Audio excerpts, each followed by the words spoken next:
This is Susan Sun Nunamaker with sunisthefuture.net. We are here with Derek, who's from the Aurora Vehicle Association team.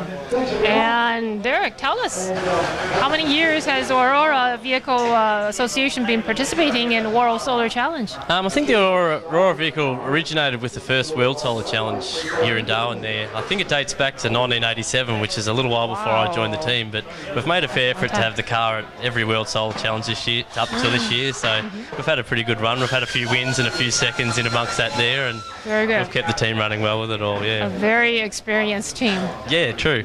We were lucky enough to have a lot of experience through the years, and the car's sort of developed and has evolved into what we've got there today. There's been a lot of guys come and go and put their information and all their knowledge into the car, so we've been lucky to, over the years, slowly develop it into what we got today there. Oh yes. There's been so much changes within the solar industry, hasn't it?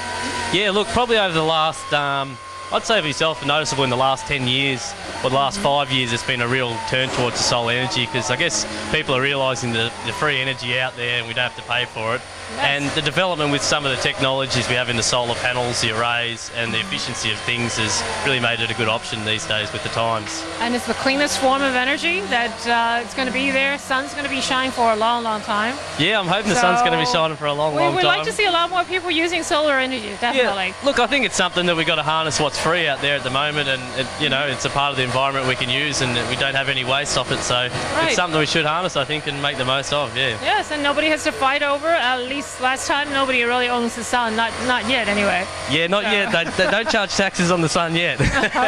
And what about in Australia? What kind of has there been much incentive program for people to use solar energy?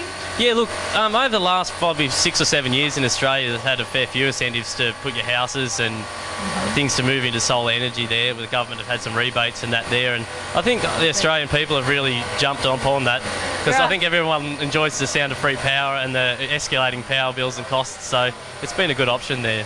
So, matter of fact, I was reading, apparently not too long ago, just a few months, I think the Australian people were really adamant. They really want to have their renewable and solar energy.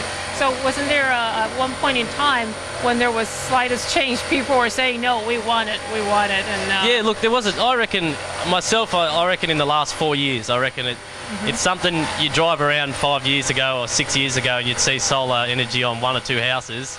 And nowadays it's something that you drive along the street and every second house is beginning to have it there. And I think it's with the way it pays itself off over time, it's a smart option to have on a house. Yes. Everyone likes saving money, so yes, especially when the cost of installing solar has been going down tremendously. Yeah, look, over the last couple of years, the cost has gone it's by half to install it, and the efficiencies and the term and the warranties that come with it all. So it's just great technology moving forward there.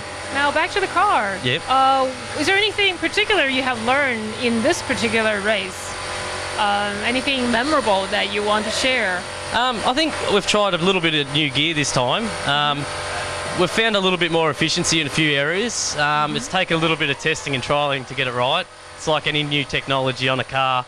It takes we always have to fine-tune a few bugs, and we've been doing that at the moment. And what are they doing now?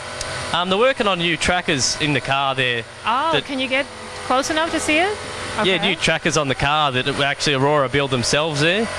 They've turned out to be very good, efficient trackers, and we're happy with how they're working. We've just had to make a few modifications to get them up to scratch that's going to do the race, and we should have a good run with them, we think, there. Very good. And this year, this is the first year they started to have 3 different classes, and the requirement for, I think, the 4 wheels for the cruisers, right? Yeah, I think it's good to see the new classes coming in. Previously, we had a 3-wheel that's been more of a race car sort of style car.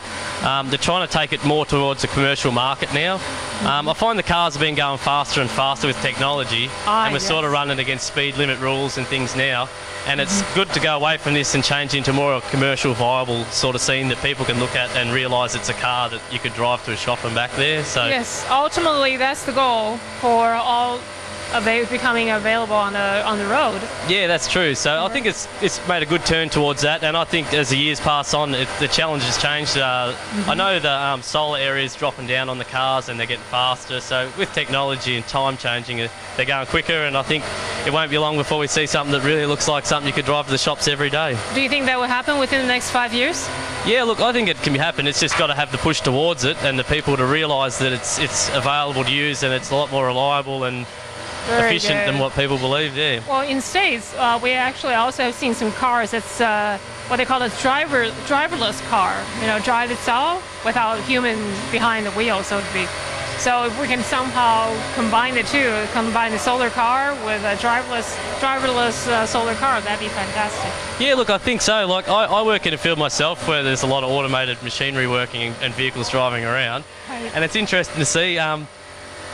I always worry about not having the human element involved in it, true. but with the technology today, it could be done. There's no issue about that, but I think there's a lot of rules to work around, and it's a safety issue, but Yeah. I think it could be done fairly easy there, yeah. It's just a matter of time. Just a matter of time, I say, yeah. Well, anything you'd like to share with our viewers about anything under the sun?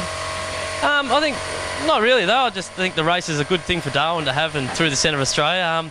It's a lot more challenging than people believe. You're sort of right out in the middle of the elements, there's not much around you, so you have to rely on the car itself. And it's amazing to see the work and different things that other teams have come up with through initiative and different approaches they've had to different technologies. Mm-hmm. And it's surprising how close the race is and how interesting it is throughout the day. So. Yes, I was really glad to hear that this race itself was very collaborative. There's no such thing as cutthroat. People seem to be helping each other a lot, don't they? Yeah, I think when you look around, everyone's put a lot of work into their teams and cars, and we're all sort of working towards the same direction. Mm-hmm. And it's sort of good to help other people because we all understand how much work's gone into it all and how much trouble everything is to get right. Yes. So it's one of them things, it's more of to help other people. It's a good camaraderie between the other countries in Australia, and It's always it's good. quite enjoyable, and you meet some really Collaborate. interesting people. So Oh yes, I can imagine. Yeah. Well, we have been seeing people from all over the world on this particular event. yeah, it's good to So- have them all come together and meet as one and help each other, and that's when we get to the end of the race. We all sort of catch up, and it's a good time all together there. Right. Yeah. Besides, when we make the transition into renewable energy or solar energy, it requires a whole planet, all of us. That's true. Yes. Yeah. And if So one person does it in one area, it's not gonna be enough. yeah, so- no, that's true. I think we're all caught so- together.